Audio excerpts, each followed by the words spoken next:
की जय। लक्ष्मी नारायण की जय। प्रेम से बोलो बृहस्पति महाराज की जय। प्राचीन समय की बात है। भारतवर्ष में नृपति राजा राज करता था। वह बड़ा ही प्रतापी और दानी था। वह प्रतिनित्य मंदिर में भगवत करने को जाता था। वह ब्राह्मण और गुरु की सेवा किया करता था। उसके दरवाजे से कोई भी याचक निराश होकर नहीं लौटता था। वह प्रत्येक गुरुवार को व्रत रखता एवं पूजन करता था। हर दिन गरीबों की सहायता करता, परंतु यह सब बात उसकी रानी को अच्छी नहीं लगती थी। वह न व्रत करते किसी को भी पैसा दान देती। राजस्व ऐसा करने को मना किया करती थी। एक समय की बात, राजा शिकार के लिए वन को चले गए। घर पर रानी और दासियां थे। उस समय गुरु बृहस्पति साधु का रूप धारण कर राजा के दरवाजे पर भिक्षा मांगने आ गए। तो साधु ने रानी से भिक्षा मांगी। रानी तो वह कहने लगी, हे साधु महाराज, मैं इस तरह पुण्य से तंग आई। मेरे तो कार्य समाप्त नहीं होता। इस कार्य के लिए मेरे पति देव ही बहुत है। आप कृपा कर सब धन आप ऐसी कृपा करें कि सारा धन संपत्ति नष्ट हो जाए तथा मैं आराम से रह सकूं। साधु रूपे बृहस्पति देव ने कहा, हे देवी, तुम तो बड़ी विचित्र संतान। धन से कोई दुखी नहीं होता, सभी चाहते पापी पुत्र धन की इच्छा करता है। अगर तुम्हारे पास अधिक धन हो तो अगर धन ये तुम्हें बीच संतान तो कोई दुखी नहीं, सभी चाहते पापी पुत्र धन की इच्छा करता। अगर तुम्हारे पास अधिक धन हो तो भूखों मनुष्य को भोजन करा, प्यार कर ब्राह्मणों को दान दो, धर्मशाला बनाओ, कुआं तबला बावली बगीचे आदि का निर्माण कराओ, बगीचे आदि का निर्माण करो तथा निर्धन की कुमारी कन्याओं का विवाह को और साथ में आदि कर्म। इस प्रकार से कर्मों से खुद आपका कुल और नाम पड़ोस में सार्थक की प्राप्ति होगी। परंतु रानी साधु की इन बातों से खुश न हुई। साधु से कहा, हे साधु महाराज, मुझे इसे धन की आवश्यकता और मनुष्य को अन लोगों को दान दूं तो जिसके मेरा सारा समय ही नष्ट हो जाए। साधु ने कहा, हे देवी, यदि तुम्हारी ऐसी इच्छा है तो जैसा मैं तुम्हें बताता हूँ वैसा ही करना। बृहस्पतिवार को गोबर को घर से केशों को धोना, केशों को पीली मिट्टी से धोना, केशों को धोते समय स्नान करना, राजा से कहना वो हजामत करवाए। भोजन के समय मस्त खाना, कपड़ा धोबी के यहाँ धुलने डालना। इस प्रकार 7 बृहस्पतिवार करने से तुम्हारा समस्त धन संपत्ति नष्ट हो जाएगा। ऐसा कहकर साधु महाराज रूपी बृहस्पति अंतर ध्यान हो गए। रानी ने साधु के कहने के अनुसार 7 बृहस्पतिवार तक वैसा ही करने का विचार किया। साधु के बताए अनुसार कार्य करते हुए केवल 3 बृहस्पतिवार भी ही बीते थे कि उनकी समस्त संपत्ति नष्ट हो गई। भोजन के लिए दोनों समय परिवार तरसने लगे। संसारी भोगों से दुखी होकर रहने लगा। तो अब रानी से कहने लगा कि हे रानी, यहाँ पर मेरी बहन रहती है। तब वह राजा रानी से कहने लगा कि हे रानी, तुम यहाँ पर रहो, मैं दूसरे देश को जाता हूँ, क्योंकि यहाँ पर मुझे सभी मनुष्य जानते से कोई कार्य भी,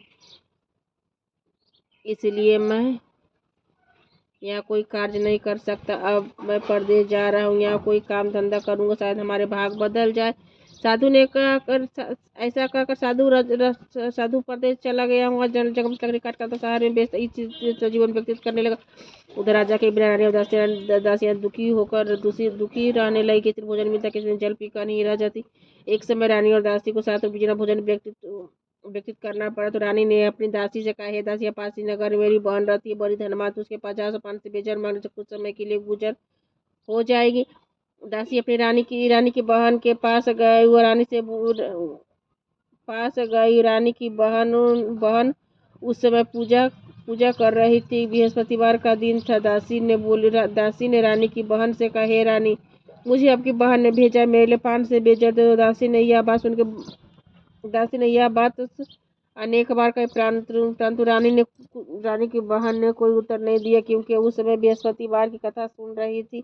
जब दासी को रानी की बहन को से कोई उत्तर नहीं मिला तो बहुत दुखी हुई। क्रोध आया। लौटकर गांव पे रानी से जाकर बोली, हे रानी, आपकी बहन तो बहुत धनी स्त्री, छोटे मनुष्य बात भी नहीं करती।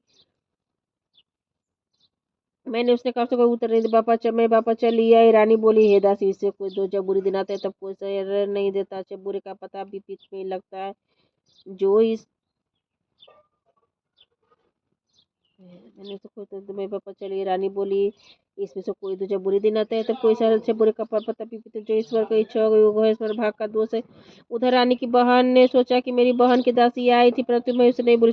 इसे बहुत दुखी होता था। कथा कथा सुन हुआ, विष्णु भगवान को पूजा समाप्त कर अपनी बहन के घर चली गई।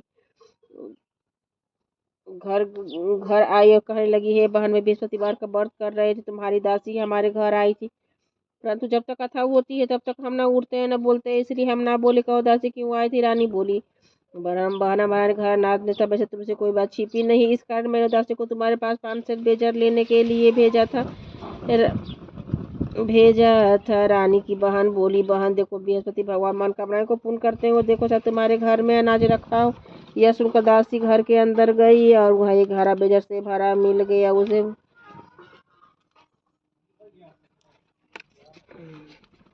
उसे बड़ी हैरानी कि उसने एक एक बर्तन देख ही लिया था। उसने बाहर आकर रानी को बताया, हे रानी को बताया। दासी अपनी रानी से कहने लगी, हे रानी देखो, वैसे हमको जब अन्न नहीं मिलता हम रोज ही व्रत किया करते हैं, वैसे हमको जब अन्न नहीं मिलता हम रोज ही व्रत करते। वैसे व्रत की विधि और कथा पूछ ली जाए कि यह व्रत कैसे है, कथा पूछ ली जाए, उसे हम भी किया करेंगे।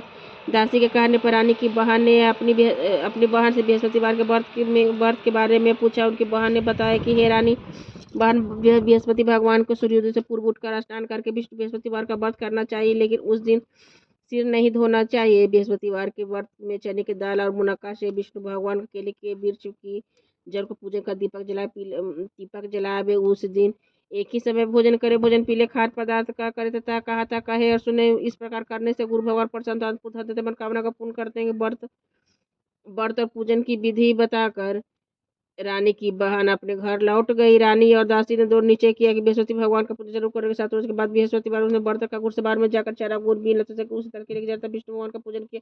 अब पीला भोजन कहाँ से आया? दोनों बड़ी दुखी थे, परंतु उन्होंने व्रत किया था, इस कारण बृहस्पति भगवान नाराज। बृहस्पति भगवान प्रसन्न थे। एक साधारण व्यक्ति के रूप में वे 2 थाली पीला सुंदर भोजन लेकर आए, दासी को देकर बोले, हे दासी, है तुम्हारी रानी के भोजन है, तुम दोनों का दासी भोजन पर बकर बड़ी प्रसन्न। रानी से बोली, हे रानी से बोली रानी जी, चलो भोजन कर लो। रानी को भोजन आने के बारे में कुछ पता न था, इसलिए दासी से बोली, तू भोजन कर क्योंकि व्यर्थ में हंसी उड़ाती है। दासी बोली कि व्यक्ति हमको भोजन दे गया। रानी कह ले, भोजन तेरे लिए दे गया, तू ही भोजन कर। के दासी ने कहा, हुआ एक व्यक्ति हमको 2 थाली में भोजन दे गया है,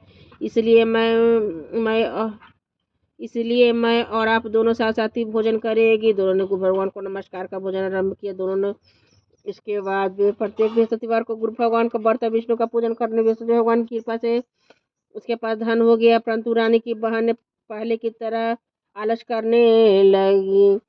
तब दासी बोली, तुम देखो रानी, आलस करने लगी। तब दासी बोली, देखो रानी, तुम पहले इस पर आलस करते, तुम धन को रखना कष्ट होता था, इस कारण सब धन नष्ट हुआ। गुरु भगवान की कृपा से धन मिला, फिर तुम्हें आलस और बड़ी मुसीबत के बाद हमने धन पाया है, इसलिए मैं दान पुण्य करना चाहिए। भूखों को भोजन कर ब्राह्मणों को दान दो, कुआं तालाब बावली बगीचे आदि का निर्माण करो, मंदिर प्रसार बनाकर दान दो, कुमारी कन्या का विवाह करो, धन शुभ कार्यों में खर्च कर समय कुल के चौर पैसे पितर भी प्रसन्न हो। दासी की बात मानकर रानी ने इसी प्रकार के कार्य करने आरंभ किए, जिससे काफी यश फैलने लगा। एक दिन रानी और दासी आपस में विचार करने लगे कि न जाने राजा किस प्रकार से होंगे, कोई खबर नहीं। गुरु भगवान ने प्रार्थना की, भगवान ने रात्रि रोजा के सपने में कहा है, हे राजा, उठ, तेरी रानी तुझको याद करती है, अपने देश को चल। राजा प्रातः काल उठा, जंगल में से लकड़ियां काट कर लाने के लिए जंगल की ओर चल पड़ा। जंगल में से गुजरते हुए वह सोचने लगा कि रानी की गलती से कितने सारे दुख भोगने पड़े।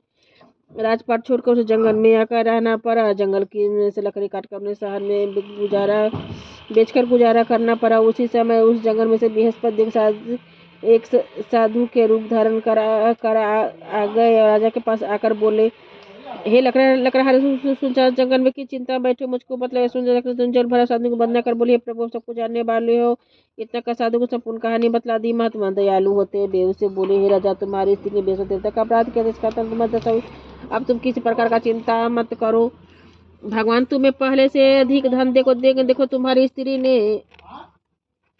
देखो तुम्हारी पत्नी ने बृहस्पति का व्रत आरम्भ कर दिया। अब तुम किसी प्रकार की चिंता मत। अब तुम भी बृहस्पतिवार का व्रत करके चने की दाल गुरुजार को लोटे में डाल केले का पूजन कर, फिर कथा कर, भगवान की कामना को पूर्ण कर। साधु को प्रशंसा देकर राजी बोला, साधु को प्रशंसा देकर राजा बोले, हे प्रभु, मुझे लकड़ी बेचकर तो पैसा नहीं मिले जिससे भोजन करने को उपरांत को बचा सकूं। मैंने रात में रानी को व्याकुल देखा, मेरे पास कोई भी कुछ भी नहीं, खबर भी मंगा सकूं। मेरे पास तो कोई साधक नहीं है जिससे खबर समाचार भी जान सकूं। फिर मैं बृहस्पतिवार को बृहस्पति देव की क्या कहानी कहूँ जिनको मुझको मालूम भी नहीं है। साधु ने कहा, हे राजा, तुम किसी बात का चिंता मत करो। बृहस्पतिवार के दिन तुम रोजाना की तरह कार्य लेकर शहर को जाओ। तुम को रोज तुम्हें धन प्राप्त होता है, भली भांति भोजन कर लोगे तथा बृहस्पति पूजा सामान मिल जाए। बृहस्पतिवार की कथा इस प्रकार से है। बृहस्पति भगवान की जय प्राचीन काल में एक बहुत ही निर्धन था, उसको निर्धन ब्राह्मण था, वह उनको कोई संतान नहीं, उसकी स्त्री बहुत संतान नहीं, तो वह नित्य पूजन पाठ करता करता परंतु उसे कोई स्त्री को बहुत मिलता के साथ रहता। वह स्नान नहीं करते, किसी देवता की पूजा नहीं करते, प्रातः कर उठते, सब पड़ता, भोजन के बाद में कोई अन्य कार्य करते। ब्राह्मण देवता इसे बड़े दुखी दुखी रहते थे। पत्नी को बहुत समझाते किंतु कोई परिणाम न निकला। भगवान की कृपा से ब्राह्मण की स्त्री कन्या रत्न पैदा हुआ। अपने कन्या पुत्र बड़ी होने लगी। वह ब्राह्मण का प्रातः स्नान कर विष्णु भगवान को जाप करती थी। वह बचपन से ही पूजन पाठ करने लगी। पूजा पाठ समाप्त कर स्कूल चलते, मुट्ठी में जौ भर लेते जाते, पाठशाला के मार्ग में डालते जाते। वही जौ सोने को हो जाए, लौटते समय उनको बीनकर घर ले आते थे। एक समय की वह बाल का सूप सोचे फटक कर साफ कर रही थी। उसकी माँ ने देख लिया, हे बेटी, सोने जो फटकने के लिए सोने का सूप होना चाहिए। दूसरे दिन गुरुवार तक उसका व्रत रखा और बृहस्पति से प्रार्थना करके कहा, हे प्रभु, यदि मैंने सच्चे मन से आपकी पूजा की हो तो मुझे सोने का सूप दे दो। बृहस्पति देव ने उसकी प्रार्थना स्वीकार कर ली। रोजाना की तरफ करने जो फराती हुई जाने लगी। जो लौटकर जो बीन रही थी तो बृहस्पति देव की कृपा से सोने का सूप मिला। उसे वह घर ले आई, उसे जौ साफ करने लगी, परंतु उसका माँ का वही ढंग रहा। एक दिन की बात है, वह कन्या सोने का सूप में जौ साफ कर रही थी। उसी समय उस नगर का राजपुत्र वहां से होकर निकला। उस कन्या का रूप और उसको सोने का सूप में जौ साफ करते देखकर वह कन्या पर मोहित हो गया। राजमहल आकर भूंचर जलते या उदास हो लेट गया। राजा को जब राजकुमार द्वारा अंजल त्यागने का समाचार ज्ञात हुआ तो अपने मंत्रियों के साथ वह अपने पुत्र के पास गया और बोला, हे बेटा, तुम्हें किस बात का कष्ट किसी ने अपमान किया अथवा जो कारण हो सको मैं कारण है मुझे बतलाओ, मैं वही कार्य करूंगा जिस तुम्हें प्रसन्नता। राजकुमार ने अपने पिता की बातें सुनी। वह बोला, मुझे आपकी कृपा से किसी बात का दुख नहीं, किसी ने मेरा अपमान नहीं किया, परंतु मैं उसके साथ विवाह करना चाहता। जो सोने का सूप में जो साफ कर रही थी यह सुना चर्च में पड़ गया और बोला, हे बेटा, इस तरह की कन्या का पता तुम ही लगाओ, मैं इसके साथ विवाह अवश्य करवा दूंगा। राजमहल में राजा ने उस लड़की को घर का पता बताता। मंत्री उस लड़की के घर गया और राजा को आदेश ब्राह्मण को सुनाया। कुछ ही दिन बाद ब्राह्मण के कन्या का विवाह राजकुमार के साथ संपन्न हो गया। कन्या के घर जाते पहले की कन्या के घर जाते ही उस ब्राह्मण देवता के घर में पहले की भांति गरीबी का निवास हो गया। अब भोजन के लिए अन्न बड़ी मुश्किल से मिलता था। एक दिन दुखी होकर ब्राह्मण देवता पुत्री से मिलने गया। बेटी ने पिता की दुखी अवस्था को देखा। वो अपनी माँ का समाचार पूछा। ब्राह्मण ने सभी हल्का कर बहुत सा दान देकर पिता को विदा कर दिया।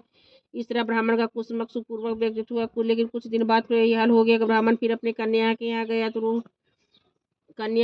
गया तो सभी हाल बतलाया। तो पुत्री ने बोली, हे पिताजी, आप माताजी को यहाँ ले वाला हो, मैंने विधि बता दूँ, मुझे से गरीबी दूर हो जाए। ब्राह्मण देवता अपनी स्त्री को साथ लेकर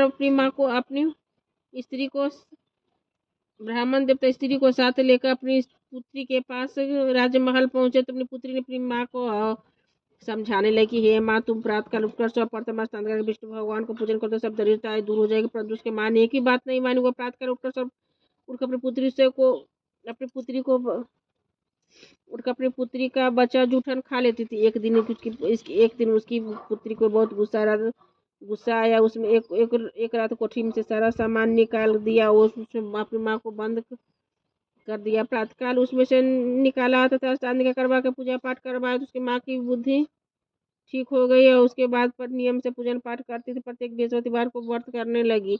इस व्रत के प्रभाव से की माँ भी धर्मांतर पुत्रवती होगी। बृहस्पति देवता का प्रभाव स्वर्ग की प्राप्ति हो गई। ब्राह्मण सुपूर्व श्लोक को सुख को भोग कर स्वर्ग की प्राप्ति हुआ। इस तरह की कहानी का साधु देवता वहां से चल दिए। साधु देवता वहां से लोप हो गए। धीरे धीरे समय व्यतीत होने पर फिर भी बृहस्पतिवार का दिन आए। राजा जंगल में से लकड़ी काटकर किसी शहर में बेचने गया। उस दिन उसे बेचने गया, उसे उस दिन और दिनों से अधिक पैसा मिला। राजा ने चना गुड़ आदि लाकर बृहस्पतिवार का व्रत किया। उस दिन उसका सभी कलेश दूर, परंतु जो दोबारा गुरुवार आया तो बृहस्पतिवार का व्रत करना भूल गया।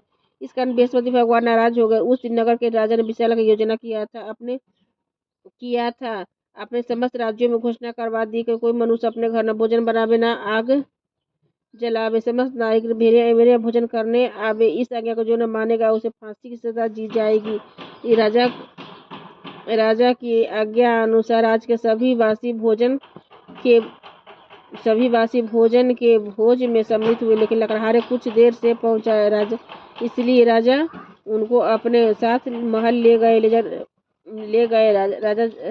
जब राजा लकड़हारे को भोजन करवा रहे थे कि रानी की दृष्टि खुट्टी पर पड़ी, जिस पर हार लटका हुआ था। वह हार लटका हुआ था, उसे वह हार खुट्टी पर लटका दिखाई नहीं दिया। रानी को नीचे हो गया कि मेरा हार इसी लकड़हारे ने चुरा लिया। उसी समय सैनिक को बुलवाकर उसे जेल में डलवा दिया गया। जब लकड़हारा जेल खाने में पड़ गया तो बहुत दुखी होकर विचार करने लगे, न जाने कौन से पूर्वजन्मों के लिए कर्मों से दुख प्राप्त हुआ है। उसी साधु को याद करने जंगल में मिला था। उसमें तत्काल बृहस्पति साधु के रूप में प्रकट हो गए। उसकी दशा देखकर कहने लगे, अरे मूर्ख, तूने बृहस्पति देवता की कथा नहीं कही, जिसका तुम्हारे को दुख प्राप्त हुआ है। अब चिंता मत करो, बृहस्पतिवार के दिन खाने पर दरवाजे पर 4 पैसे मिलेंगे। तू बृहस्पति देवता की पूजा करना, तेरा सभी कष्ट दूर हो जाएंगे। अगले बृहस्पतिवार उसे जेल के द्वार पर 4 पैसे मिलेंगे। राजा ने पूजा का सामान मंगवा कर कथा कही और प्रसाद बांटी। उस रात्रि को बृहस्पति देव नगर के राजा का स्वप्न निर्दोष नगर के बृहस्पतिदेव ने उस नगर के राजा को स्वप्न में कहा, हे राजा, तूने जिस आदमी के खाने बंद कर दिया और निर्दोष और राजा से छोड़ दे। रानी का उसे खुट्टी पर लटका कर तो ऐसा करने के लिए मैं तेरे राज को नष्ट कर दूंगा।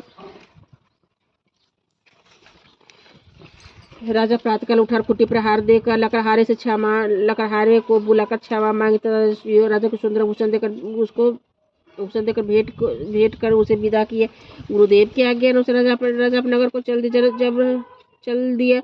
राजा जब नगर के निकट पहुंचा तो उसे बड़ा ही आश्चर्य हुआ। पहले से नगर में पहले से अधिक बाग, बहुत से मंदिर, धर्मशाला आदि मठ बन गए थे, आदि बने हुए थे। राजा ने पूछा, ये किसकी बाग और धर्मशाला? तब नगर के सब लोग कहने लगे, रानी और दासियां की है। दासियां तो बनवा गए। राजा को आश्चर्य हुआ, गुस्सा भी आ गए। जब रानी ने खबर सुनी कि राजा आ रहे तो दासी से कहा, है दासी, देखे राजा भी कितनी बुरी हालत में छोड़ गए थे, वह हमारी ऐसी हालत देखकर लौट न जाए, इसलिए तू दरवाजे पर खड़ी हो जा। रानी की आज्ञा अनुसार दासी ने दरवाजे पर खड़ी हो गई। जब राजा महल वाला आई, तब रानी ने क्रोध करके जब राजा ने क्रोध करके अपनी तलवार निकाले, पूछने लगा, बतलेगा धन तुम्हें कैसे प्राप्त हुआ है? तब रानी ने कहा, यह सब धन बृहस्पति देव के प्रभाव से प्राप्त हुआ है। पूछ लिया, बतले धन तुम्हें कैसे प्राप्त हुआ है? तब रानी ने बताया, हमें यह सब धन बृहस्पति देव के प्रभाव से प्राप्त हुआ है। राजा ने तब निश्चय किया कि 7 रोज के बाद तो सभी बृहस्पति का पूजा करते हैं, परंतु मैं रोजाना दिन में 3 बार कथा कहा करूंगा तथा रोज राजा पट्टे में चल के दालबंदी रोज व्रत करूंगा तथा रोज व्रत किया करूंगा, बृहस्पति करूंगा। अब हर समय राजा के दुपट्टे में चले के दाल बंदी रहती तो दिन में 3 बार कथा कहता।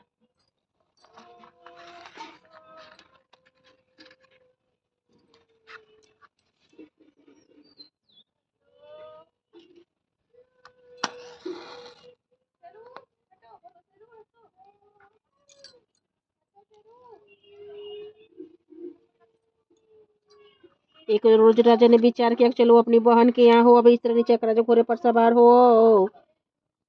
हो अपनी बहन के यहाँ चल दिया। मार्ग में उसे देखा कुछ आदमी मुर्दे को लिए जा रहे हैं। उन्हें रोका। राजा कहने लगे, भैया, मेरी बृहस्पतिवार की कथा सुन ले। बोलो, हमारा आदमी मर गया, यानी कथाएं परी है। परंतु कुछ आदमी बोले, चको, हम तुम्हारी कथा को सुनेंगे। राजा ने दाल निकाली। जब कथा आधी हुई तो मुर्दा हिलने लगा। जब कथा समाप्त हो गई, राम राम करके वो खड़े हो गया। राजा आगे को बढ़ा। उसे चलते चलते शाम हो गई। उस आगे मार्ग उसे देखा, किसान खेत में हल चलाता हुआ मिला। राजा बोला, हे भाई, अरे भैया मेरी बृहस्पतिवारी कथा सुन ले। किसान बोला, जब तक मैं तेरी कथा सुनूं तब तक मैं 4 हल जोत लूंगी, अपना कथा किसी और को सुनाना। राजा आगे को चलने, राजा के हाथ बेल पर रखा के गिर पड़ा। किसान के पेट में मुझे दर्द होने लगा। उसी में उसको माँ रोटी लेकर आई। पत्नी रोकर रोटी लेकर उसे यह पूछा, ये बेटा, उसने यह जब यह देखा तो अपने पुत्र से सभी हाल पूछा। बेटे ने सभी हाल कह दिया। बुढ़िया दर दर घुड़सवार के पास गई, उसे बोली, मैं तेरी कथा सुनूं, तू कहता है मेरे खेत पर चलकर कहना। राजा ने बुढ़िया खेत पर जाकर कथा कही, जिसे सुनकर सुनते हुआ बैल उठ खड़े किसान के पेट में जाकर बुढ़िया खेत पर जाकर कथा कही, जिसे सुनते ही वह बैल उठ खड़े होते किसान का पेट का दर्द बंद हो गया। जब राजा अपनी बहन के घर पर पहुंचा तो बहन ने भाई की खूब मेहरबानी की। दूसरे रोज प्रातःकाल जाकर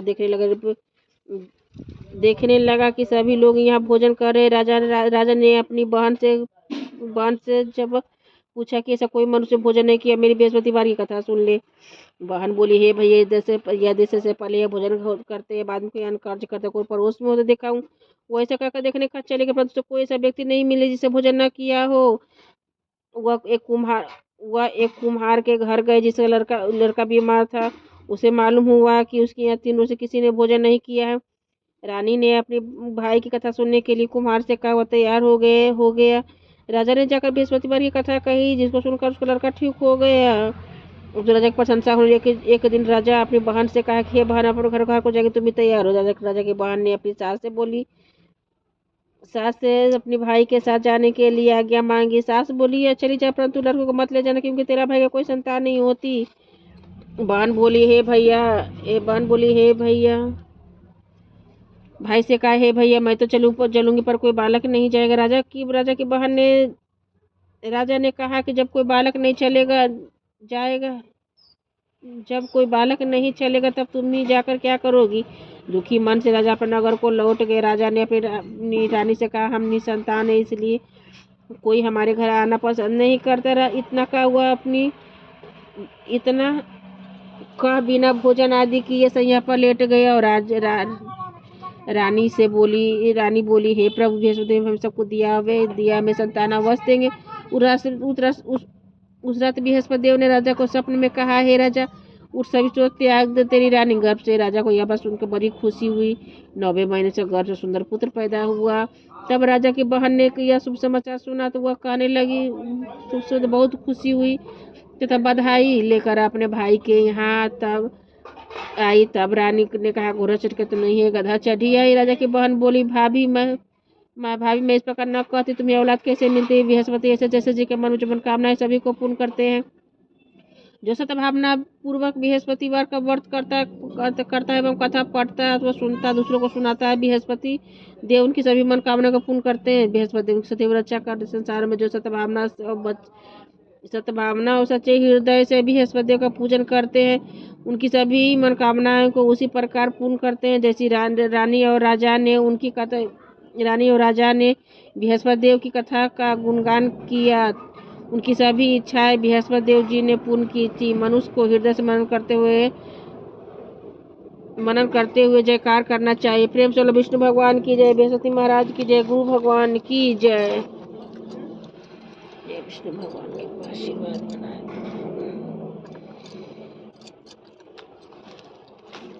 श्रीमन नारायण नारायण नारायण, जय जय नारायण नारायण।